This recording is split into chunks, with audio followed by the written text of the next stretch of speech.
Hi everyone. आज हम discuss करने वाले हैं कि गोली दर्पण में किरण आरेख कैसे बनाया जाता है, किरण आरेख बनाने के नियम क्या हैं और गोली दर्पणों का उपयोग क्या है। तो गोली दर्पण के मुख्य 3 नियम हैं। जब आपतित प्रकाश की किरणें प्रधान अक्ष के समांतर भेजी जाती हैं तो परावर्तन के बाद फोकस से होकर गुजरती हैं। आपतित किरण देखिए, यहाँ से जो किरणें आ रही हैं उसको आपतित किरण कहते हैं और ये परावर्तन के बाद मुख्य फोकस से होकर गुजर रही हैं। ये किरणें आपतित किरण आ रही हैं, परावर्तन के बाद मुख्य फोकस से होकर गुजरती हैं। उसी प्रकार आप अवतल दर्पण उत्तल दर्पण में भी देख सकते हैं कि जो किरणें आ रही हैं परावर्तन के बाद जब फैल जाती है इसमें, यहाँ देखिए ये भी फैल गई किरण। इसको क्या करते हैं हम डैश डैश यानी कि काल्पनिक रेखा द्वारा इसको पीछे बढ़ाते हैं तो एक बिंदु पर एकत्रित होती है, इसको हम फोकस करते हैं तो ये फोकस से होकर गुजरती है, फोकस से होकर गुजरती हुई प्रतीत होती है इसमें। तो पहला नियम क्या कहता है कि जब आपतित प्रकाश की किरणें प्रधान अक्ष के समानांतर भेजी जाती हैं तो परावर्तन के बाद फोकस से होकर गुजरती है, यानी कि फोकस से होकर ही गुजरेगी हमेशा। इसको याद रखिएगा। यह आपका जो किरण आरेख बनाने का पहला नियम है जो कि सबसे इम्पोर्टेंट है। दूसरा नियम हम बात करते हैं। दूसरा नियम क्या है? तो दूसरा नियम है कि जब आपतित प्रकाश की किरणों को वक्रता केंद्र से भेजा जाता है तो परावर्तन के बाद अपने ही रास्ते लौट जाता है। अब देखिए यहाँ इम्पोर्टेंट बात यह है, ये देखिए प्रकाश की किरणें गई दर्पण से, परावर्तन के बाद पुनः वापस लौट जाती है। अब इसमें ऐसा क्यों होता है? अब इसमें ऐसा इसलिए होता है क्योंकि आपको हमने बताया था कि जो परावर्तन होता है इसमें आपतित किरण होती है, ये परावर्तित किरण होता है और ये आपका अभिलंब कहलाता है। ये आपका अभिलंब है ये। तो ये आपका आपतन कोण कहलाता है, ये परावर्तन कोण। प्रकाश की किरणें आई और परावर्तित हो गई ये। तो इसमें क्या होता है, परावर्तन के नियम में आपको बताया गया कि हमेशा आपतन कोण परावर्तन कोण के सदैव बराबर होता है। यदि हम प्रकाश की किरणों को अभिलंब से ही भेजें, यहाँ से ही भेजा, तो क्या होगा, आपतन कोण तो 0 हो जाएगा और परावर्तन कोण भी इस केस में 0 होना चाहिए क्योंकि हमेशा आपतन कोण परावर्तन कोण के बराबर होता है। यह परावर्तन का नियम है। ठीक उसी प्रकार यहाँ देखिए, यदि इस पर हम एक स्पर्श रेखा खींच दें तो ये जो प्रकाश किरणें हमेशा लंबवत होती हैं। यदि उसके केंद्र वक्रता केंद्र से प्रकाश की किरणें दर्पण पर पड़ता है तो वह हमेशा स्पर्श रेखा के लंबवत होती है।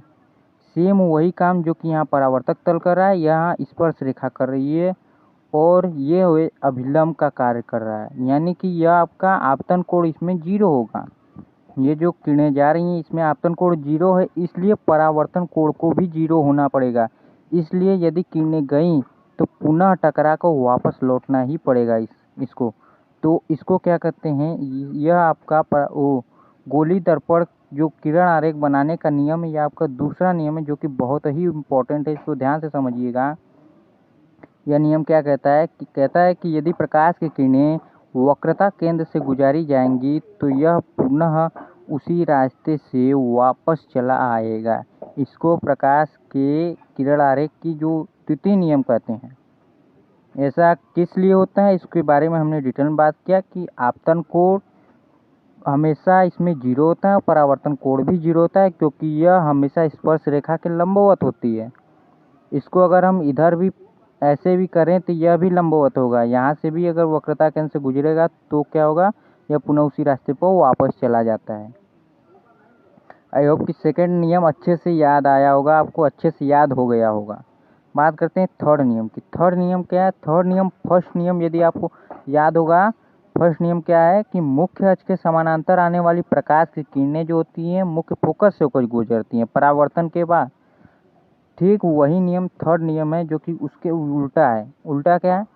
यहाँ पर जो किरणें आ रही हैं वह फोकस से आ रही हैं और परावर्तन के बाद मुख्य अक्ष के समानांतर हो जा रही हैं। तो आपतित प्रकाश की किरणों को फोकस से भेजा जाता है तो परावर्तन के बाद प्रधान अक्ष या मुख्य अक्ष के समानांतर हो जाती हैं। ये देखिए, प्रकाश की किरणें फोकस से आई और परावर्तन के बाद मुख्य अक्ष के समांतर हो गई। तो हमने 3 नियम के बारे में बताया जो कि किरण आरेख बनाने के लिए बहुत ही इम्पोर्टेंट है। इन तीनों नियम को अच्छे से आपको क्लियर होना चाहिए। यदि इन तीनों नियमों को आपको ध्यान रहे तो हम किरण आरेख बनाना बहुत ही आसान तरीके से सीखेंगे और एक एक चीज़ आपके दिमाग में छप जाएगा। फिर से इन तीनों नियमों को हम एक बार रिवाइज करवा दे रहे हैं, अच्छे से समझिएगा। तो पहला नियम क्या है, जब आपतित प्रकाश की किरणों को प्रधान अक्ष के समांतर भेजी जाती है तो परावर्तन के बाद मुख्य फोकस से होकर जाती है। ये देखिए मुख्य फोकस से होकर जा रही है।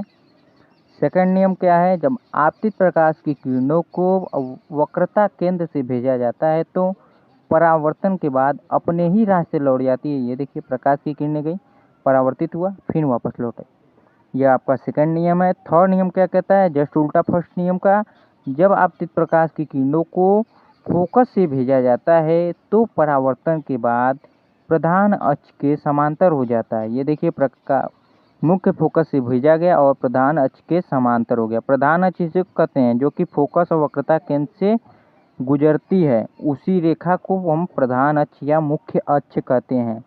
जो बच्चे पिछले वीडियो को नहीं देखे उसमें मैंने बताया कि फोकस क्या होता है, वक्रता केंद्र, वक्रता त्रिज्या, प्रधान अक्ष और वक्रता त्रिज्या के बारे में ये सब डिटेल में मैंने बात किया है। ध्रुव क्या होता है, तो उस वीडियो को देखिए, तभी इसमें आपको अच्छे से क्लियर होगा कि कैसे नियम काम कर रहे हैं। तो अब बात करते हैं एक और पॉइंट की जो कि जानना इम्पोर्टेंट है। ये देखिए कि जब प्रकाश की किरणों को ध्रुव से भेजा जाता है तो आपतन कोण परावर्तन कोण के बराबर होता है। इसमें अभिलंब का कार्य प्रधान अक्ष करता है। ये देखिए जो किरणें आ रही हैं आपतित किरण, अब इसको जब ध्रुव से भेजा गया तो यह क्या हुआ, परावर्तन के नियम का पालन करते हुए जिस एंगल से आया यानी कि आपतन कोण थीटा भी थीटा हो गया, यानी कि यहाँ पर परावर्तन के नियम का पालन हुआ है। तो इसमें जो ये आपका मुख्य अक्ष है, प्रधान अक्ष है, यह क्या करेगा, यह तो अभिलंब का कार्य करने लगा क्योंकि आपतित किरण ये हुआ, परावर्तित किरण ये हुआ, और ये क्या हुआ, अभिलंब, और ये आपका परावर्तक सतह हुआ। ये चीज़ आपका परावर्तक सतह। तो वही कहा गया है कि जब प्रकाश की किरणों को ध्रुव से भेजा जाता है तो आपतन कोण परावर्तन कोण के बराबर होता है। यहाँ देखिए आपतन कोण परावर्तन कोण के बराबर है। इसमें अभिलंब का कार्य प्रधान अक्ष करता है, यानी कि ये जो मुख्य अक्ष है यह अभिलंब का कार्य करता है। आई होप कि आपको वो तीनों नियम अच्छे से क्लियर हो गया होगा और ये पॉइंट भी अच्छे से क्लियर हो गया। अब बहुत ही इंपॉर्टेंट टॉपिक की ओर हम बढ़ते हैं कि किरण आरेख बनाते कैसे हैं। जो आपने 3 नियम पढ़े उसी के आधार पर हमने किरण आरेख बनाना सीखेंगे और अच्छे से क्लियर करेंगे कि किरण आरेख कैसे बनाएंगे। आप कॉपी पेन लेकर बैठिए, आप खुद अपने हाथों से उसको ट्राई करिए। मैं भी बता रहा हूँ कैसे कैसे बनाया जाता है। तो हम बात करते हैं अब अवतल दर्पण से बनने वाले किरण आरेख। देखिए दर्पण तो 2 प्रकार का होता है, अवतल दर्पण और उत्तल दर्पण, लेकिन हमारा मेन जो किरण आरेख अवतल दर्पण से ही हम बनाते हैं। उत्तल दर्पण से ही हम आगे बनाएंगे। उत्तल दर्पण में केवल 2 ही किरण आरेख बनाते हैं और अवतल दर्पण में हम 6 केस बनाते हैं, जिसमें 6 प्रकार की जो किरण आरेख बनती है। अवतल दर्पण से बनने वाले किरण आरेख में हम 6 प्रकार के केस देखेंगे, जो कि एक एक कर हम डिटेल में उसको समझेंगे। पहले हम जान लेते हैं कि 6 केस कैसे बनता है। तो हमारा जो पहला केस है वह जब वस्तु को अनंत पर रखा जाता है, यानी कि जब वस्तु को अनंत पर, अब अनंत क्या होता है, जैसे हम यहाँ तक तो जानते हैं लेकिन इसके आगे नहीं जानते, तो यह हमारे लिए अनंत का काम होगा। अब ये अगर जानेंगे तो ये इसके आगे हम नहीं जानते, तो ये हमारे लिए अनंत का, यानी कि जहाँ तक हम जानते हैं उसके जस्ट आगे। लेकिन यहाँ पर अनंत से मतलब है कि बहुत दूर, वस्तु को इतना दूर, वस्तु को दर्पण से बहुत ही दूर रख दिया जाए। तो पहला केस हमारा जब बनता है कि वस्तु को दर्पण से अनंत पर रख दिया जाए, यानी कि दर्पण को बहुत दूर पर रख दिया जाए। सेकंड केस हमारा बनता है जब वस्तु को अनंत और वक्रता केंद्र के बीच रख दिया जाए। वस्तु को अनंत यानी कि बहुत दूर, और ये वक्रता केंद्र हमने बताया है। वक्रता केंद्र क्या होता है कि गोला जिसका भाग होता है दर्पण, उसका केंद्र ही दर्पण का वक्रता केंद्र कहलाता है। ये जो केंद्र है उसका केंद्र और अनंत के बीच ये वस्तु देखिए रखा गया है। तो अनंत और वक्रता केंद्र के बीच वस्तु को जब रखते हैं तब एक केस बनता है, सेकंड केस। थर्ड केस हमारा बनता है जब वस्तु को वक्रता केंद्र पर ही रख दिया जाता है। यहाँ देखिए ये आपका वस्तु पर वक्रता केंद्र पर ही रख दिया गया वस्तु को। फोर्थ केस है हमारा जब वस्तु को वक्रता केंद्र और फोकस के बीच रख दिया जाए तब वस्तु का प्रतिबिंब कहाँ बनता है। उसके प्रतिबिंब के आधार पर 6 केस बनते हैं। तो हमारा जो फोर्थ केस है, वक्रता केंद्र और फोकस के बीच रख दिया जाए। ये देखिए वक्रता केंद्र और फोकस है, इसके बीच जब वस्तु को रख दिया जाए तब उसका प्रतिबिंब कहाँ बनता हुआ दिखाई देगा हमको। पांचवा केस है, जब वस्तु को फोकस पर ही रख दिया जाए तब क्या होगा। और छठा केस हमारा लास्ट केस बनता है, जब वस्तु को फोकस और ध्रुव के बीच रखा जाए। यानी कि हम छहों केस में ये देखें कि वस्तु को दर्पण से पहले बहुत दूर पर रखा गया, फिर उसके बाद वक्रता केंद्र और अनंत के बीच रखा गया, फिर वक्रता केंद्र और फोकस के बीच रखा गया, फोकस पर रखा गया, फिर ध्रुव और फोकस के बीच रखा गया। यानी कि हम देख रहे हैं कि वस्तु को दूर से हम दर्पण के पास ला रहे हैं। तो इस चेंज में मतलब जहाँ से हम चेंज किए कि अनंत से वस्तु को ध्रुव और फोकस के बीच लाएं, तो इसमें प्रतिबिंब का कितना चेंज हुआ, कितना बड़ा हुआ, कितना छोटा हुआ, कितना दूर बना, इन सब का चीज़ों के बारे में हम डिटेल में डिस्कस करेंगे। तो 6 केस के बारे में हमने जान लिया। अब बात करते हैं पहला केस। तो पहला जो हमारा किरण आरेख है वो कैसे बनाते हैं। तो इसमें सबसे सिंपल है आपका पहला केस, जो कि प्रकाश की किरणें ये देखिए परावर्तित मुख्य अक्ष के समानांतर आ रही हैं और परावर्तित होने के बाद फोकस से जा रही है। ये पहला नियम भी है आपका कि जो मुख्य अक्ष के समानांतर आ रही हैं प्रकाश किरणें मुख्य फोकस से होकर गुजरती हैं। ये आपका पहला नियम है। यहाँ देखिए जो भी किरणें आ रही हैं, ये मान लीजिए अनंत पर वस्तु रखा है, ये किरणें आ रही हैं, तो ये क्या हो रही हैं, एक कटान बिंदु पर कट रही हैं। और हमने क्या बताया था, अगर वास्तविक कटान है तो वास्तविक प्रतिबिंब भी बनता है। यानी कि यहाँ पर कटान बिंदु है तो यानी यहाँ पर प्रतिबिंब आपका बनेगा। अब यहाँ पर इस इमेज में क्लियर नहीं हो रहा है, आगे हम आपको बताते हैं। ये देखिए, और ये हमारा मुख्य अक्ष है और यहाँ पर हमारा फोकस है और उसका दुगना जो दूरी होता है वो आपका वक्रता केंद्र कहलाता है, ये सी। अब हमने वस्तु को अनंत पर रखा है। अनंत पर आप इस तरह से भी वस्तु रख सकते हैं। मान लीजिए वस्तु को आप इधर कहीं रख दीजिए, इधर वस्तु रख दीजिए, तो ये आपका अनंत कहलाएगा, यानी बहुत दूर। अब इससे क्या होगा कि प्रकाश की किरणें क्या होगी, या तो समांतर आएगी, बहुत से किरणें इससे निकलेंगी। लेकिन हमको तो इमेज बनाना है ना, तो हम ज़्यादा से ज़्यादा किरणें क्या करेंगे, हमको किरणें कम से कम 2 किरणें चाहिए। ज़्यादा से ज़्यादा कितने भी किरणें हो, ज़्यादा से ज़्यादा तो कितनी भी किरणें होती हैं, इमेज तो बनता है ये, तो कम से कम 2 किरणें ही आवश्यक है। तो यहाँ से हम 2 किरणें निकालते हैं। ये देखिए, ध्यान से देखिएगा कैसे बनाना है, इसको आप कॉपी पेन पर जरूर ट्राई कीजिएगा। एक क्या करते हैं, हम इसको फोकस से गुजारते हैं। ये देखिए, फोकस से गुजारेंगे तो क्या होगा, पहला नियम हमारा क्या कहता है, ये आपका थर्ड नियम है, यदि फोकस से गुजारेंगे तो मुख्य अक्ष के समांतर होकर जाएगा। ये देखिए, मुख्य अक्ष के समांतर ये प्रकाश की किरणें चली गई। और आपको सेकंड नियम क्या बताया गया था कि वक्रता केंद्र से गुजरने वाली प्रकाश की किरणें पुनः उसी रास्ते पर वापस लौट आती है। तो यहाँ पर देखिए, एक किरणें हम यहाँ से निकाल रहे हैं, यहाँ से, ये देखिए, तो वक्रता केंद्र से ये प्रकाश की किरणें गई और यहाँ पर देखिए ये आपका कटान बिंदु है, यहाँ पर ये आपका कटान बिंदु है, यानी कि वस्तु तो यहीं पर बनेगा। कन्फर्म है कि यानी कि वस्तु का जो प्रतिबिंब है यहीं पर बनेगा। तो ये कैसा बनेगा, ये देखिए ऐसे बनेगा। यहाँ पर इसमें इमेज में क्लियर नहीं हो रहा है, लेकिन आपको एक इमेज और दिखाऊंगा, उसमें आपको अच्छे से क्लियर हो जाएगा। तो वस्तु कैसा बनता है, उल्टा बनता है। किस तरह से, ऐसे बनेगा। अगर इस तरह से हम सिंबल दिखा रहे थे यानी वस्तु उल्टा बन रहा है, और यदि इस तरह से दिखा रहे हैं सिंबल तो वस्तु हमेशा सीधा बनता है। ये आपका वस्तु उल्टा यहाँ पर बनेगा, क्योंकि ये कटान बिंदु मुख्य अक्ष के नीचे है, तो वस्तु उल्टा बनेगा। अब आपको हमने दूसरे वीडियो में बताया था कि जब वस्तु उल्टा बनती है तो क्या होता है, यानी वस्तु जब उल्टा बनती है तो वास्तविक होता है हमेशा। याद रखिएगा, जब भी वस्तु उल्टा बने हमेशा वो वास्तविक होता है, ये बात हमेशा याद रखिएगा। और यहाँ पर जो कटान है वह वास्तविक कटान है, वास्तव में 2 किरणें आपस में काट रही हैं, तो यहाँ पर क्या हुआ, आपका वास्तविक प्रतिबिंब भी बना है। तो इससे हम क्या सीख सकते हैं कि हमारा जो प्रतिबिंब बना है, अनंत पर जो वस्तु रखी है और उसका जो प्रतिबिंब बना है वह कैसा बना है, उल्टा बना है। और कैसा बना है, वास्तविक बना है। Second point. और थर्ड पॉइंट हम कर सकते हैं कि वस्तु से छोटा बना है। अब छोटा कैसे, ये देखिए वस्तु इतना बड़ा है और यहाँ पर प्रतिबिंब इतना छोटा बन रहा है, वस्तु इतना बड़ा है।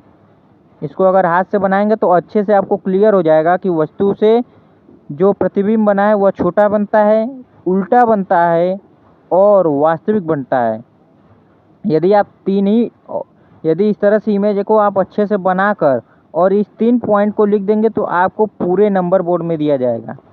पहला पॉइंट वास्तविक बनता है, दूसरा पॉइंट उल्टा बनता है, तीसरा पॉइंट वस्तु से छोटा बनता है। ये 3 पॉइंट को यदि आप लिख देंगे तो आपको बोर्ड में पूरे नंबर मिल जाएंगे, आपको और कुछ लिखने की आवश्यकता भी नहीं पड़ेगी। बस आप इस किरण आरेख को अच्छे से समझ जाइएगा, आप खुद ब खुद बना लेंगे। तो फिर से आपको एक बार समझा दे रहा हूँ। ये आपका यहाँ से एक प्रकाश की किरणें गई, वह फोकस से होकर गई तो मुख्य अक्ष के समानांतर हो गई। और सेकेंड किरणें जो हैं आपका कहाँ से गई, वक्रता केंद्र से जो गई, पुनः वापस लौट के उसी रास्ते पर वापस आ गई। तो एक कटान बिंदु मिला जहाँ पर आपका ये प्रतिबिंब बना है। यहाँ पर आपका प्रतिबिंब बना है। तो पहला हमने प्रतिबिंब किरण आरेख बना लिया जो कि अनंत पर रखी वस्तु। अभी आपको ये क्लियर इमेज नहीं हो रहा है तो आपको दूसरा इमेज दिखाएंगे अभी, उसमें आपको अच्छे से क्लियर हो जाएगा कैसे प्रतिबिंब बन रहा है। तो पहला हमारा रे जो कि किरण आरेख बनाना है वो हमने सीख लिया कि अनंत पर रखी वस्तु को कैसे हम फोकस पर बनाएं, यानी कि हमेशा यह फोकस पर ही बनता है। अनंत पर रखी वस्तु का प्रतिबिंब हमेशा फोकस पर बनता है, इसको हमेशा के लिए याद रखिए, कभी भी आप भूलेंगे नहीं। तो हमने 2 किरणें निकाली और उससे हमने फोकस पर ही बनाई उस प्रतिबिंब को, और वैसे भी फोकस पर ही प्रतिबिंब बनता भी है। आप इससे कई सारे किरणों को निकाल सकते हैं लेकिन उससे हमको कोई फ़ायदा नहीं है, हमको प्रतिबिंब बनाने से मतलब है। हम 2 ही किरण को दिखाएंगे, ठीक है। अब बात करते हैं हम अपने जो कि किरण आरेख सेकेंड है उसके बारे में बात करते हैं। वस्तु को वक्रता केंद्र और अनंत के बीच रखा जाता है। ये देखिए आपका अनंत कहीं होगा इधर, हमको नहीं पता, और ये आपका वक्रता केंद्र है। इसके बीच आप कहीं भी वस्तु को रख सकते हैं। यहाँ देखिए ये आपका वस्तु रखा गया, इससे 2 किरणें निकली। अब नीचे से निकलने का क्या मतलब, यहाँ से किरणें निकालने का कोई फ़ायदा है? इधर किरणें इधर ही जाएंगी फिर वापस आएंगी, क्योंकि यह क्या हुआ, बिल्कुल सीधा है, अभिलंब का कार्य करेगा यहाँ पर, तो कोई मतलब नहीं है। तो किरण यहीं से निकालें, यहीं से 1000 किरणें निकलती हैं। वैसे प्रतिबिंब बनाने के लिए हमने 2 ही किरणों का यूज किया, इससे तो 1000 किरणें निकलेंगी ना भाई। कोई वस्तु है तो उससे 1000 किरणें निकल सकती है ना, किरणों को तो आप रोक नहीं सकते हैं। यहाँ देखिए 2 किरणें निकली हैं। पहला किरण जो निकला है मुख्य अक्ष के समानांतर भेजा गया है, और ये परावर्तन के बाद कहाँ से गुजरेंगी, मुख्य फोकस से, क्योंकि हमने पहला नियम ही पढ़ा है कि मुख्य अक्ष के समानांतर जाने वाली प्रकाश की किरणें मुख्य फोकस से होकर गुजरेगी। कब, परावर्तन के बाद। इसको मत लिखिए भूलिएगा, परावर्तन के बाद मुख्य फोकस से होकर गुजरेगी। जब वस्तु से जो किरणें निकली मुख्य अक्ष के समानांतर यदि जाती है तो परावर्तन के बाद मुख्य फोकस से होकर जाएगी। यह पहला नियम है, इसको याद रखिएगा। अब देखिए ये देखिए फोकस से होकर गुजरी, ये आपका कौन सा थर्ड नियम है। फोकस से होकर जाने वाली जो प्रकाश की किरणें हैं कहाँ से जाएंगी, मुख्य अक्ष के समांतर जाएगी। परावर्तन के बाद ये कहाँ से जाएगी, मुख्य अक्ष के समांतर। ये आपका पहला और तीसरा नियम यूज हुआ इसमें। यहाँ से किरणें निकली फोकस से गई और फोकस से जो गुजरेंगी मुख्य अक्ष के समांतर। अब देखिए यहाँ पर जो कटान बिंदु है यहाँ पर मिला हमको, ये कटान बिंदु आपको मिला। तो यहाँ पर कटान बिंदु है तो नीचे की ओर प्रतिबिंब, यानी कि तीर आप नीचे की ओर दिखाएंगे इस तरह से। यहाँ इसका मतलब क्या हुआ, उल्टा बना, प्रतिबिंब क्या बना, उल्टा बना। और देखिए ये वस्तु है बड़ा साइज का और ये क्या है, प्रतिबिंब उससे छोटा है। उल्टा बना, छोटा बना और कैसा बना, वास्तविक बना। उल्टा है तो वास्तविक, क्योंकि वास्तविक कटान से बना है तो इसलिए वास्तविक आपका प्रतिबिंब कहलाएगा। ओके, तो इसमें हम दूसरा किरण आरेख बनाने का नियम है बनाना सीखते हैं। तो इसमें क्या करोगे आप, पहले क्या करोगे, वक्रता केंद्र और अनंत के बीच वस्तु रख दोगे, उससे 2 किरणें निकालेंगे हम जो कि फोकस से एक गुजरेगी परावर्तन के बाद, जो कि मुख्य अक्ष के समानांतर गई, और दूसरा किरणें निकालेंगे जो कि मुख्य फोकस से होकर गुजरेगी, तो वह मुख्य अक्ष के समांतर हो जाएगी परावर्तन के बाद। अब जहाँ पर कटान बिंदु मिलेगा हमको, वहीं पर एक प्रतिबिंब बन जाएगा जो कि उल्टा होगा, वास्तविक होगा और वस्तु से छोटा होगा। 3 पॉइंट केवल। कैसा? वास्तविक होगा, उल्टा होगा और वस्तु से छोटा होगा। 3 चीज़ें केवल आप लिख देंगे, आपको पूरे का पूरे नंबर मिल जाएंगे। आपको और कुछ लिखने की आवश्यकता भी नहीं है। किताब में आप देखेंगे तो 2-2 4-4 लाइन का लिखा होगा। आपको केवल 3 पॉइंट ही लिखना है और ये इस डायग्राम को बना देना, आपको फुल मार्क्स मिलेंगे बोर्ड में। बात करते हैं हम अपने थर्ड केस के बारे में, जो कि हमारा है जब वस्तु को वक्रता केंद्र पर रख दिया जाए। इसके पहले हमने बात किया था जब वस्तु को वक्रता केंद्र और अनंत के बीच रख दिया जाए। अब बात करते हैं कि वस्तु को वक्रता केंद्र पर ही रख दिया जाए तब क्या होगा। अब देखिए इससे क्या होगा, प्रकाश की किरणें एक निकली जो कि मुख्य अक्ष के समानांतर है।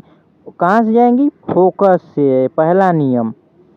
दूसरा नियम नहीं, तीसरा नियम आपका काम आएगा यहाँ पर, जो कि मुख्य फोकस से को गुजरती हैं, तो कहाँ से जाएगा? मुख्य अक्ष के समानांतर हो जाएगा। और देखिए यहाँ पर एक कटान बिंदु हमको प्राप्त हुआ जो कि जस्ट उसके विपरीत है। यहाँ देखिए वस्तु है, जस्ट उसके उल्टा क्या हो रहा है? प्रतिबिंब बन रहा है। वहीं पर कटान बिंदु वास्तविक प्राप्त हुआ। इससे हम क्या डिस्कशन निकाल सकते हैं? पहला कि वास्तविक बना क्योंकि उल्टा है और वास्तविक कटान से बना, तो पहला हम निकाल सकते हैं कि वास्तविक बना। दूसरा हमारा बना उल्टा। थर्ड हमारा क्या होगा कि वस्तु के बराबर, ये देखिए जितना बड़ा वस्तु है उतना ही बड़ा प्रतिबिंब भी बना है। ये सबसे इम्पोर्टेंट केस है। ये देखिए कि वस्तु के बराबर ही प्रतिबिंब बनता है। इस केस में जहाँ पर वस्तु रखा है जस्ट उसी के विपरीत बनता है। इसमें ये भी लिख सकते हैं जहाँ पर वस्तु रखा है वहीं पर प्रतिबिंब भी बनता है। अच्छा, पिछले वाले पॉइंट में ये 4 पॉइंट लिख सकते हैं आप। चौथा पॉइंट आप ये लिख सकते हैं कि जब वस्तु को, उसमें केस था कि जब वस्तु को, ये देखिए इसमें केस है जब वस्तु को वक्रता केंद्र और अनंत के बीच रखा गया, तब आप लिख सकते हैं प्रतिबिंब कहाँ बनेगा। तो प्रतिबिंब आप लिख दीजिएगा वक्रता केंद्र और फोकस के बीच बना है। चौथा पॉइंट ये लिख सकते हैं कि प्रतिबिंब वक्रता केंद्र और फोकस के बीच बनता है। इसमें कहाँ लिखेंगे? इसमें लिखेंगे वक्रता केंद्र पर ही प्रतिबिंब बनता है। तो 4 पॉइंट इसमें क्या लिखेंगे? वास्तविक बनता है, उल्टा बनता है, वस्तु के बराबर और वक्रता केंद्र पर ही प्रतिबिंब बनता है। ठीक है, इस केस को अच्छे से ध्यान रखिएगा। एक बार मैं फिर बता दे रहा हूँ कि एक फोकस एक मुख्य अक्ष के समानांतर गई, जो कि हमारा पहला नियम है। कहाँ से गुजरेगी? फोकस से। सेकेंड नहीं, थर्ड नियम है हमारा कि मुख्य फोकस से जो गई कहाँ जाएगा? मुख्य अक्ष के समानांतर हो गया। ओके, तो यहाँ पे कटान बिंदु प्राप्त हुआ, तो यहाँ पे एक इमेज बनेगा इस तरह से उल्टा। तो हम क्या डिस्कशन निकाल सकते हैं कि उल्टा बना, वास्तविक बना, वस्तु के बराबर बना और जहाँ पर वस्तु है वहीं पर प्रतिबिंब भी बना, यानी कि वक्रता केंद्र पर ही प्रतिबिंब बना। ओके, अब हम बात करते हैं अपने फोर्थ केस के बारे में, जो कि चौथा केस हमारा है वक्रता केंद्र और फोकस के बीच रखा जाए। वक्रता केंद्र और फोकस के बीच वस्तु को रखा जाए। अब हम वस्तु को अनंत से धीरे धीरे दर्पण की ओर ला रहे हैं। ओके, तो यहाँ देखिए ये आपका वस्तु है, यहाँ से किरणें निकली, मुख्य अक्ष के समानांतर चली गई। कहाँ से जाएंगी? फोकस से। पहला नियम। यहाँ देखिए मुख्य अक्ष के समानांतर गई, कहाँ से जाएंगी? परावर्तन के बाद फोकस से। ओके, पहला नियम आपको ध्यान है। अब सेकेंड हमारा जो कि थर्ड नियम है, थर्ड नियम कहाँ से जाएगा? मुख्य फोकस से होकर जाने वाली कहाँ जाएगी? मुख्य अक्ष के समानांतर चली गई। अब देखिए आपको यहाँ पर एक कटान बिंदु प्राप्त होगा। ये देखिए ये आपको एक कटान बिंदु प्राप्त हो रहा है। ये वस्तु आपका इधर थोड़ा प्रतिबिंब बना है, वैसे तो यहाँ बनना चाहिए। यहाँ आप कटान बिंदु प्राप्त हो रहा है। तो हम इससे क्या डिस्कशन निकाल सकते हैं? तो ये देखिए, पहले ये देखिए कि किरण कहाँ कहाँ से आ रही है। पहला मुख्य अक्ष के समानांतर, तो कहाँ से गई? फोकस से। और जो फोकस से होकर गई वो कहाँ से गई? मुख्य अक्ष के समांतर। और एक कटान बिंदु प्राप्त हुआ और यहाँ पर जब वास्तविक कटान प्राप्त हुआ तो वस्तु कैसा बनेगा, वास्तविक। ये देखिए वास्तविक वस्तु प्रतिबिंब बना है, प्रतिबिंब वास्तविक बना है और उल्टा बना है। और कैसा बना है ये देखिए आपको, ये देखिए ये आपको दिख रहा होगा कि ये आपको छोटा है, ये आपका बड़ा है। ध्यान से देखेंगे तब ये आपका छोटा है और ये आपका बड़ा है, तो वस्तु से बड़ा बनता है। पिछले वाले केस में क्या बना था, वस्तु के बराबर। उसके पहले वाले केस में क्या बना था, ये देखिए वस्तु से छोटा। अब देखिए क्या हुआ, वस्तु के बराबर। फिर देखिए क्या हुआ, वस्तु से बड़ा। यानी कि जैसे जैसे हम वस्तु को दर्पण के पास लाते जा रहे हैं वैसे वैसे प्रतिबिंब की साइज भी बढ़ रही है। इसको आप ध्यान से देखिएगा, पहले में और छोटा, दूसरे में उससे बड़ा, थर्ड में उसके बराबर, फोर्थ केस में क्या हुआ, उससे बड़ा बन गया। तो अच्छा, इससे हम डिस्कशन क्या निकाल सकते हैं, इससे हम ये 4 पॉइंट क्लियर कर सकते हैं। पहला, वास्तविक प्रतिबिंब बना, और दूसरा ये है कि उल्टा बना। तीसरा क्या कर सकते हैं, तीसरा हमारा है कि वस्तु से बड़ा बना, वस्तु से बड़ा। और जो चौथा पॉइंट है, चौथा हम कह सकते हैं कि जो हमारा वक्रता केंद्र और फोकस के बीच यदि वस्तु रखा जाए तो हमारा प्रतिबिंब वक्रता केंद्र और अनंत के बीच बनता है। अच्छा, ये आप डायग्राम देखेंगे तो यह दूसरे वाले केस का जस्ट उल्टा है। यहाँ देखिए आपका वस्तु यहाँ पर रखा है वक्रता केंद्र और फोकस के बीच, प्रतिबिंब कहाँ बना है, वक्रता केंद्र और अनंत के बीच बना है। जबकि आपका दूसरा केस यदि देखेंगे, यहाँ पर देखिए दूसरा केस, वक्रता केंद्र और अनंत के बीच यदि वस्तु रखा जाए तो कहाँ बनता है, फोकस और वक्रता केंद्र के बीच बनता है। तो आपको एक यदि याद है तो फोर्थ वाला अपने आप याद हो जाएगा, जस्ट उल्टा आपको बनेगा। यहाँ देखिए वस्तु कहाँ पर रखा है, वक्रता केंद्र और अनंत के बीच, प्रतिबिंब कहाँ बना है, वक्रता केंद्र और फोकस के बीच। और इस वाले केस में आप देखिए वस्तु रखा है वक्रता केंद्र और फोकस के बीच, जबकि प्रतिबिंब बना है वक्रता केंद्र और अनंत के बीच। जस्ट उल्टा है आपका सेकेंड केस का। तो अब बढ़ते हैं आगे पांचवें केस की ओर, जो कि हम वस्तु को रखेंगे अपने फोकस पर, वस्तु को हम फोकस पर रखेंगे। तो इससे देखिए क्या होगा, पहला किरण आपका निकलेगा, यहाँ देखिए मुख्य अक्ष के समांतर, कहाँ से गुजरेगा, मुख्य फोकस से। ओके, ये आपका मुख्य अक्ष के समांतर है, गुजरेगा आपका मुख्य फोकस से। अच्छा, एक बात क्लियर कर दूं कि ये जो फोकस दूरी है ये, और ये जो वक्रता दूरी है, वक्रता और फोकस के बीच दूरी है, यह दोनों इक्वल होती है अभी के लिए। हम वक्रता त्रिज्या की बात करें तो वो फोकस दूरी का दुगुना होता है। ठीक है, तो इससे देखिए प्रकाश की किरणें जो निकली वह मुख्य फोकस से होकर गुजरेंगी। ठीक, पहला नियम आपको ध्यान है। सेकेंड नियम क्या करेंगे, हम वक्रता केंद्र से इसको पास कराएंगे। देखिए यहाँ से वक्रता केंद्र से किरणें गई, वैसे किरणें तो इधर भी जा सकती हैं, इधर भी जा सकती है, इधर भी जा सकती है, इधर भी जा सकती है, उसका कोई लेना देना नहीं है किधर किरणें जाएंगी। लेकिन हम अपने प्रतिबिंब बनाने के लिए किरणों को अपने अनुसार दिखाते हैं। ठीक है, ये मत कहिएगा किरण अभी तक इधर जा रही थी तो इधर कैसे चली गई। देखिए ये किरणें इधर गई तो क्या हुआ, टकराई, फिर वापस चली आएंगी, तो वापस चली आएंगी। इसको देखिए पीछे आया तो ये कहाँ से गया, वक्रता केंद्र से, और जब वक्रता केंद्र से ये गया, ये फोकस से गया, तो इन दोनों के बीच की दूरी देख रहे हैं आप, ये देखिए इक्वल है इन दोनों के बीच की दूरी, यानी कि हम कह सकते हैं समांतर है दोनों किरणें। ट्रेन की पटरियों को देखें, हमेशा वो समांतर होती, कभी एक दूसरे को मिलती नहीं है, कभी एक दूसरे को काटती भी नहीं है। ठीक है, तो ये किरणें हमेशा समांतर चली जाएंगी, यानी कि ये कभी एक दूसरे को काटेंगी ही नहीं।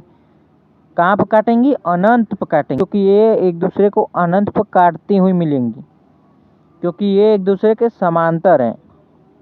ठीक है, अच्छा ये केस आप देखोगे ना तो ये पहले केस का जस्ट उल्टा है। पहला केस क्या था, देखिए पहला केस आपका क्या था, जब वस्तु को अनंत पर रखा जाए तो कहाँ पर प्रतिबिंब बन रहा था, यहाँ फोकस पर।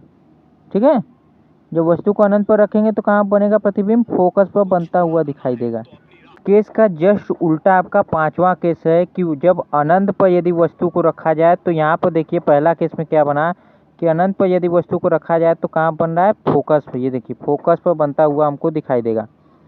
तो जस्ट इसी का उल्टा हमारा केस कौन सा होगा, पांचवा केस। ये देखिए जब वस्तु को फोकस पर आप रखेंगे तो कहाँ पर प्रतिबिंब बनता है, अनंत पे, क्योंकि एक दूसरे की किरणें समानांतर चली जाती हैं जो कि अनंत पर बनती हुई दिखाई देंगी।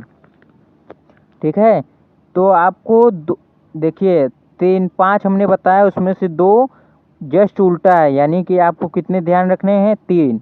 अनंत पर रखा गया तो प्रतिबिंब कहाँ बनेगा, फोकस पे, और जब फोकस पर रखा गया वस्तु तब प्रतिबिंब कहाँ बनेगा, आपका अनंत पे।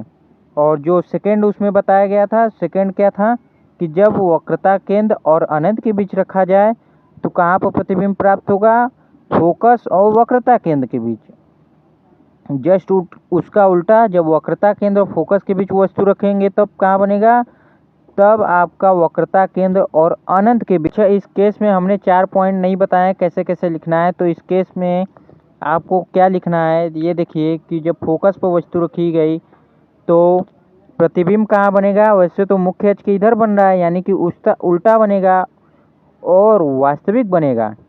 ठीक है, उल्टा बना यानी कि वास्तविक बना और वस्तु से कई गुना बड़ा बनेगा, क्योंकि पहले केस में यदि आप देखेंगे तो वस्तु बहुत बड़ा था और प्रतिबिंब बहुत छोटा।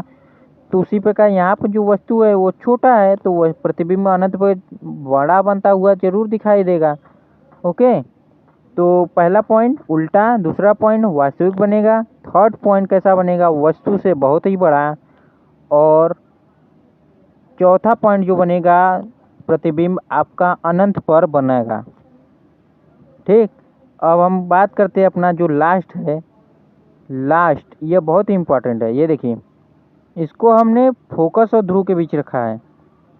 पहले जो प्रकाश की किरणें जाएंगी मुख्य अक्ष के समांतर गई, कहाँ से जाएंगी, परावर्तन के बाद मुख्य फोकस से। पहले नियम का यहाँ पर पालन हो रहा है। ठीक, दूसरा जो है हम कहाँ से दूसरा हम कहाँ से गुजरेंगे, ये देखिए ये आपका वक्रता केंद्र से जाएगा, ये गया टकरा का पुनः वापस लौट आया वक्रता केंद्र से। ठीक, तो अब देखिए ये दोनों कहीं मिलेंगी, आप अंदाजा लगाइए ये दोनों कहीं मिलेंगी, ये समानांतर भी नहीं है, समानांतर नहीं है, ये एक दूसरे से बहुत दूर जा रही हैं। तो अब इसको क्या करेंगे, हम इसको पीछे बढ़ाएंगे काल्पनिक रेखा से। यहाँ देखिए डॉट डॉट कर पीछे बढ़ाया गया ना, तो इसको हम पीछे बढ़ाएंगे, देखेंगे कहीं मिल रहा है, यस मिलेगा, क्योंकि यदि आगे फैल रहा है तो पीछे मिलेगा जरूर। तो पीछे मिला तो यहाँ पर देखिए यहाँ पर ये प्रतिबिंब बन रहा है, जो कि बहुत ही इम्पोर्टेंट है यह केस। यहाँ पर देखिए आभासी बन रहा है प्रतिबिंब, आभासी, सीधा, वस्तु से बहुत बड़ा, और दर्पण वस्तु के इधर है, दर्पण से वस्तु यदि इधर है तो दर्पण के उस साइड हमारा प्रतिबिंब बनता हुआ दिखाई देगा। ओके, तो इस केस को ध्यान से समझिएगा, इसको 1-2 बार प्रैक्टिस कर लीजिएगा आप जरूर, क्योंकि यह फोकस मुख्य अक्ष के समानांतर गया, कहाँ से जाएगा, फोकस से होकर गुजरेगा, और एक किरण वक्रता केंद्र से हम गुजारेंगे जो कि पुनः लौट कर वापस चला आएगा। अब इसको हम पीछे बढ़ाते हैं, ये देखिए पीछे बढ़ाने पर कहाँ मिलेगा, एक बिंदु पर मिलेगा। इसको हम क्या करेंगे, ये देखिए ये ऊपर मिल रहा है तो हम इसको सीधा मानेंगे, ये सीधा होगा हमारा प्रतिबिंब, सीधा होगा तो यानी आभासी होगा, यानी कि आभासी यानी कि काल्पनिक, इसको हम पर्दे पर प्राप्त नहीं कर सकते हैं। ये हमारा आभासी होगा, सीधा होगा, वस्तु से बहुत ही बड़ा होगा, और हमारा दर्पण के उस ओर प्रतिबिंब बनता हुआ दिखाई देगा, प्रतीत होगा। तो हमने 6 केस के बारे में अच्छे से डिस्कस कर लिए। आई होप कि ये 6 केस आपको अच्छे से क्लियर हो गया होगा, एक एक चीज़ आपको दिमाग में बैठ गया होगा। तो फिर से एक बार रिवाइज करवा दे रहे हैं 6 केस, ध्यान से देखिएगा आप लोग। पहला केस हमारा, जब वस्तु को अनंत पर रखें, अनंत पर रखेंगे तो कहाँ बनेगा, फोकस पर बनेगा, फोकस पर बनता हुआ दिखाई देगा। सेकंड केस क्या होगा, जब वस्तु को वक्रता केंद्र और अनंत के बीच रखा जाए तो हमारा प्रतिबिंब फोकस और वक्रता केंद्र के बीच बनेगा। इस केस में हमारा वस्तु से छोटा प्रतिबिंब बनेगा, उल्टा बनेगा, वास्तविक बनेगा और वक्रता केंद्र और फोकस के बीच बनेगा। थर्ड केस हमारा है जब वस्तु को वक्रता केंद्र पर रख दिया जाए तब हमारा प्रतिबिंब वक्रता केंद्र पर ही बनता है, उल्टा बनता है, वस्तु के बराबर बनता है और वास्तविक बनता है। नेक्स्ट हमारा केस है यदि हम वक्रता केंद्र और फोकस के बीच वस्तु को रख दिया जाए तो प्रतिबिंब हमारा उल्टा बनेगा, वास्तविक बनेगा, वस्तु से बड़ा बनेगा और वक्रता केंद्र और फोकस के बीच बनेगा।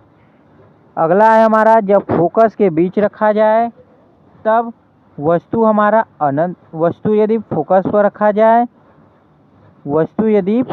रखा जाए तब हमारा प्रतिबिंब अनंत पर बनेगा, वस्तु से बड़ा प्रतिबिंब बनेगा, उल्टा बनेगा, उल्टा और अनंत पर बनेगा। ये पहले में बता दिया, यानी 4 पॉइंट इसमें हो गए। उल्टा बनेगा, वास्तविक बनेगा, वस्तु से बड़ा बनेगा और अनंत पर बनेगा। ओके, अगला पॉइंट हमारा लास्ट के जो कि बहुत इंपॉर्टेंट है, यदि फोकस और ध्रुव के बीच वस्तु को रखा जाए तब हमारा प्रतिबिंब दर्पण के उस ओर बनेगा, आभासी बनेगा, सीधा बनेगा और वस्तु से बहुत ही बड़ा बनेगा। आई होप कि 6 पॉइंट अच्छे से क्लियर हो गया होगा।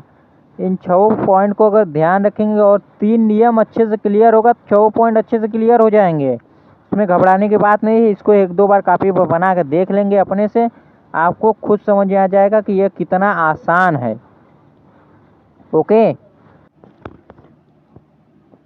अब हम बात करते हैं उत्तल दर्पण से जो प्रतिबिंब का किरण आरेख बनाना है उसके बारे में। अभी हमने अवतल दर्पण के बारे में डिटेल में जाना है। उसमें 6 केस बनते हैं। अब इसमें देखते हैं कि 2 केस कैसे बनता है। उसमें जब 6 केस बनते हैं तो इसमें 2 केस क्यों बन रहा है। देखिए, पहला केस इसमें जो बन रहा है कि जब वस्तु को अनंत पर रखा जाता है, यहाँ देखिए ये वस्तु को अनंत पर रखा गया है। अनंत से जो प्रकाश की किरणें आई परावर्तन के बाद क्या हुआ, फैल गई। क्योंकि यह जो उत्तल दर्पण है, उत्तल दर्पण आपकी प्रकाश की किरणों को केंद्रित नहीं करता, यह फैला देता है। यहाँ देखिए, यहाँ भी यही फैला दी।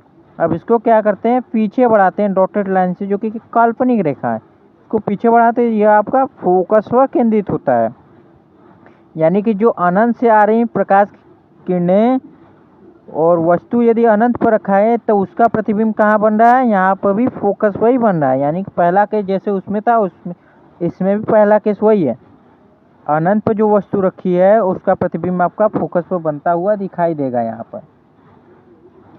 अब आपकी बात करते हैं जब वस्तु को अनंत और ध्रुव के बीच रखा जाता है, अनंत और ध्रुव के बीच। अब ऐसा क्यों, इसमें फोकस के बीच, वक्रता केंद्र के बीच और वक्रता केंद्र और अनंत के बीच क्यों नहीं रखें, इसको डायरेक्ट ध्रुव और अनंत के बीच ही क्यों रखें। क्योंकि ध्रुव और अनंत के बीच आप कहीं भी वस्तु रखोगे, इसमें आप अलग अलग केस बनाकर देख सकते हो कि हमेशा यह वस्तु के इधर ही आएगा, यह हमेशा वस्तु के इधर आएगा। क्योंकि अनंत पर है तो फोकस पर बनेगा और अनंत से यदि पास लाएं तो यह फोकस के इधर ही बनता हुआ दिखाई देगा। ओके, तो यह इसमें 6 केस बनाने की ज़रूरत नहीं है क्योंकि हमेशा इसमें सीधा ही बनता है। ये देखिए, प्रकाश की किरणें एक मुख्य अक्ष के समांतर आई, फैल गई, इसको पीछे बढ़ाएं तो फोकस से गई और इसको वक्रता केंद्र से एक हम गुजारे तो वक्रता केंद्र से भी डॉटेड लाइन से पीछे बढ़ाएं, एक कटान बिंदु हमको प्राप्त हुआ जो कि आपका, ये देखिए वस्तु इतना बड़ा है तो क्या बना, प्रतिबिंब बहुत ही छोटा है। हमेशा इसमें क्या होता है, प्रतिबिंब छोटा बनता है, वस्तु से सीधा बनता है और आभासी बनता है। ठीक है, इसलिए इसको गाड़ियों के जो है हमारे जो साइड मिरर के रूप में यूज करते हैं। वह क्या करता है, जो कितने भी दूर है वस्तु उसको क्या करता है, उसको फोकस में या फोकस से पहले बना देता है, जिससे कि हम दर्पण में देख कर पता लगाते हैं कि पीछे हमारे कितनी गाड़ियाँ आ रही हैं या कौन सी गाड़ियाँ आ रही हैं। इसीलिए इसका यूज होता है गाड़ियों के साइड मिरर के रूप में। इसको वस्तु को कहीं भी रख दिया जाए, इसके ध्रुव और अनंत के बीच कहीं भी रख दिया जाए, इसको हमेशा छोटा कर ही वस्तु को प्रतिबिंब को दिखाता है। ओके, यह हमेशा फोकस और पोल के बीच ही बनता हुआ दिखाई देगा, और जब अनंत पर होगा तब यह फोकस पर ही बनेगा। इसमें दो केस कैसे बना आपको दिखा दिए कि पहला केस में क्या बना, जब वस्तु को अनंत पर रखा जाता है, और जो सेकेंड केस है जब वस्तु को अनंत और ध्रुव के बीच रखा जाता है। इसमें दो ही केस है।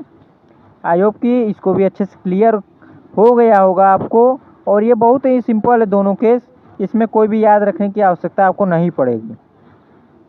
अब हम बात करते हैं कि अवतल दर्पण का उपयोग। अवतल दर्पण के उपयोग के बारे में हम दूसरे या तीसरे वीडियो में आपको थोड़े बहुत बताए थे। इस वीडियो में हम डिटेल में बात करेंगे कि अवतल दर्पण का उपयोग। चूँकि आपको पता चल गया कि अवतल दर्पण से इमेज कैसे बनता है, उसका प्रतिबिंब कैसे बनता है, कब बड़ा बनता है, कब वस्तु छोटा बनता है, तो उसके अनुसार उसका उपयोग भी अलग अलग होगा। तो जो पहला उपयोग हमको दिखाई दे रहा है कि किरण अभिकेंद्रण में। अब ये किरण अभिकेंद्रण क्या है, यानी कि किरणों को एकत्रित करने में, किरणों को केंद्रित करने में सबसे ज़्यादा यूज इसी का है। यानी कि किरणों को जब एकत्रित करेगा, ये देखिए किरणों को एकत्रित किया, यहाँ आप देखिए सोलर कुकर में तब इसका यूज आया।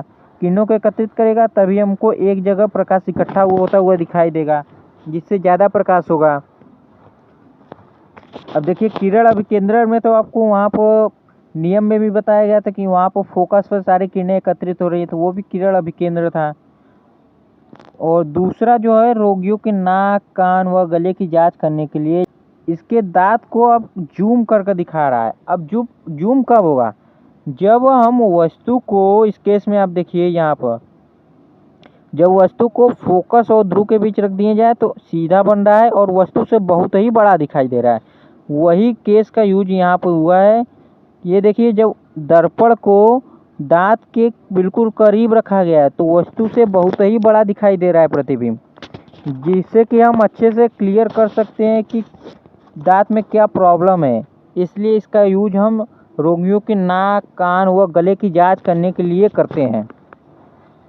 जो कि यहाँ पर हमारा छठा केस जो कि हमने पढ़ा है, वही छठा केस यहाँ पर यूज हो रहा है, वही नियम यहाँ पर लग रहा है छठा केस का। सोलर कुकर में कैसे यूज हो रहा है, ये देखिए सोलर कुकर, जो भी किरणें समानांतर आ रही हैं क्या हो रही हैं, पहला नियम आपने पढ़ा था, मुख्य फोकस से होकर जाएंगी, मुख्य फोकस से। यानी कि जब सारी किरणें एक ही बिंदु से होकर गुजरेंगी तो वहाँ पर क्या होगा, गर्मी पैदा होगा। जब गर्मी हीट पैदा होगी तो क्या होगा, कुकर गर्म होगा। जब कुकर गर्म होगा तो इसमें जो भी आपका सामान होगा, खाने पीने की अन्य की वस्तुओं होगी, वो पक जाएंगी। यानी कि इसका यूज हम सोलर कुकर में भी करते हैं। सर्च लाइट आपका क्या है, ये आपका सर्च, एक ही बिंदु पर आपको ज़्यादा प्रकाश दिखाई देगा, यह फैलता नहीं है। जो हमारे घरों में बल्ब, एलईडी बल्ब लगा होता है, वह क्या करता है, किरणों को फैला देता है, जिससे पूरे घर में प्रकाश होता है। लेकिन इसमें यदि अवतल दर्पण यूज हुआ है, यहाँ आप देखिए इसमें अवतल दर्पण यूज हुआ है, तो अवतल दर्पण जब यूज होगा तो क्या करेगा, किरणों को फैलाता नहीं है, यह किरणों को केंद्रित करता है, जिससे ज़्यादा प्रकाश किसी एक ही जगह पर दिखाई देगा। कि ये एंटीना है, बर्निंग मिरर, ये भी आपका एंटीना है। एंटीना क्यों, आपके घरों में जो छतरी लगा होगा टीवी का, वो भी इसी तरह होता है, क्योंकि जो भी सिग्नल आते हैं उसको एकत्रित करता है, तभी आपके टीवी में वो सिग्नल दिखाई देता है। इसीलिए उसका भी आकार इसी तरह कुछ दिखाई होता है। ओके, तो आई होप कि आपको अवतल दर्पण के बारे में जो कि इसका उपयोग है अच्छे से इसको पता हो गया होगा। अब हम बात करते हैं अगले अपने टॉपिक के बारे में कि गाड़ियों के हेडलाइट में अवतल दर्पण का उपयोग क्यों किया जाता है। ये देखिए गाड़ियाँ का हेडलाइट है, ये हेडलाइट है, ये भी हेडलाइट है। अभी आपको बताया कि ये क्या करता है, किरणों को केंद्रित करता है, और जब किरणों को केंद्रित करता है तो एक तो केंद्रित करता है, दूसरा क्या करता है, जब इसके फोकस से होकर गुजारेंगे तो ये मुख्य अक्ष के समानांतर चली जाती हैं, जो कि हमारा थर्ड नियम है। तो वही चीज़ यहाँ पर हुआ। यहाँ देखिए आपका लाइट जल रहा है, यहाँ पे इसके फोकस पर हम लाइट जला रहे हैं, तो इससे क्या होगा, टकराया मुख्य अक्ष के समानांतर हो गया, टकराया मुख्य अक्ष के समानांतर हो गया, ये टकराया मुख्य अक्ष के समानांतर हो गया। ये किरणें क्या हो रही, सारी किरणें समानांतर आ रही हैं, यानी कि जिससे प्रकाश फैले ना, समानांतर आएगी तो किसी पर्टिकुलर स्थान पर ज़्यादा प्रकाश दिखाई देगा, जिससे कि हमको गाड़ियाँ चलाने में आसानी हो। ठीक है, इसलिए इसका उपयोग हम गाड़ियों के हेडलाइट में करते हैं। यहाँ पर किरणें क्या होती हैं, समानांतर चली जाती हैं। ठीक, अब हम बात करते हैं अपने अगले टॉपिक के बारे में कि उत्तल दर्पण का उपयोग साइड मिरर के रूप में क्यों किया जाता है। अभी आपको बताया कि साइड मिरर के रूप में क्यों किया जाता है, क्योंकि यहाँ पर ये देखिए ये केस उपयोग हो रहा है, ये वाला कि वस्तु को चाहे अनंत पर रखें, चाहे पोल के और अनंत के बीच रखें, कहीं पर भी रखें वस्तु हमेशा छोटा बनेगा और सीधा बनता हुआ दिखाई देगा। और हमको सीधा ही तो देखना है अपने साइड मिरर में जो गाड़ियों के बगल में लगी होती हैं। ओके, तो हमेशा हमको सीधा ही दिखाई देना चाहिए, तभी तो हम पीछे वाली गाड़ियों आने वाली गाड़ियों को देख सकते हैं। यहाँ पर यही केस यूज हुआ है कि ये देखिए जो भी आपका पीछे गाड़ी आ रही है वो इसमें दिखाई देगा, इसलिए इसको साइड मिरर के रूप में यूज करते हैं। चाहे कितने भी दूर हो वस्तु, चाहे कितने भी पास हो, वो हमेशा हमको यदि दूर है तो छोटा करके और यदि पास है तो थोड़ा बड़ा करके हमको दिखाएगा। इसलिए हम उत्तल दर्पण का उपयोग साइड मिरर के रूप में भी करते हैं। ठीक है, अब बात करते हैं उत्तल दर्पण का उपयोग स्ट्रीट लाइन में क्यों किया जाता है। स्ट्रीट लाइट जो कि आपने देखा होगा कि हाईवे पर या रिंग रोड पर ये सब लाइटें लगी होती हैं, स्ट्रीट लाइट। अब इसका उपयोग हम उत्तल दर्पण का उपयोग क्यों करते हैं। उत्तल दर्पण को अपसारी दर्पण भी कहते हैं। आपको ध्यान होगा कि अपसारी दर्पण क्यों कहते हैं। अपसारी दर्पण इसलिए कहते हैं क्योंकि ये किरणों को फैला देता है, और उत्तल दर्पण को अवतल दर्पण को अभिसारी दर्पण कहते हैं क्योंकि ये किरणों को केंद्रित कर देता है। तो उत्तल दर्पण क्या होगा, अपसारी, किरणों को फैला देता है। जब ये किरणों को फैला देगा तो यह ऊंचाई पर लगा रहता है जिससे पूरे रोड पर अच्छे से प्रकाश हो।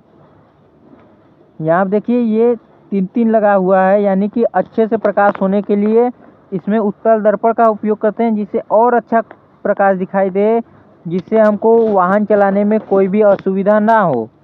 तो जब प्रकाश की किरणों को प्रधान और उसके समानांतर भेजते हैं तो सभी परावर्तित किरण फोकस से फैलती हुई प्रतीत होती, इसमें फैलती हुई प्रतीत होती। इस गुण के कारण उत्तल दर्पण का उपयोग स्ट्रीट लाइन में किया जाता है। स्ट्रीट लाइन में क्यों किया जाता है, क्योंकि यह किरणों को फैला देता है।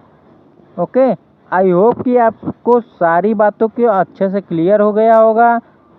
किरण आरेख बनाने के नियम क्या है, किरण आरेख कैसे बनाते हैं, उत्तल दर्पण के बारे में, अवतल दर्पण के बारे में किरण आरेख कैसे बनते हैं, उसमें जितने भी केस बने आपको मैंने बताया। और अवतल दर्पण और उत्तल दर्पण के यूज के बारे में हम डिटेल में बात किए। आपको अच्छे से ये सारी बातें याद रखनी है और एक बार ज़रूर आप इसको रिवाइज कर लीजिएगा। इसके अलावा जो किरण आरेख बनाने के नियम और जितने भी केस बने हैं उसको आप कॉपी पर बनाकर ज़रूर देखिएगा। तो आज का वीडियो यहीं तक रखते हैं, अब मिलेंगे नेक्स्ट वीडियो में। तब तक के लिए यदि वीडियो अच्छा लगा हो तो चैनल को सब्सक्राइब करें और वीडियो को लाइक करें और ज़्यादा से ज़्यादा शेयर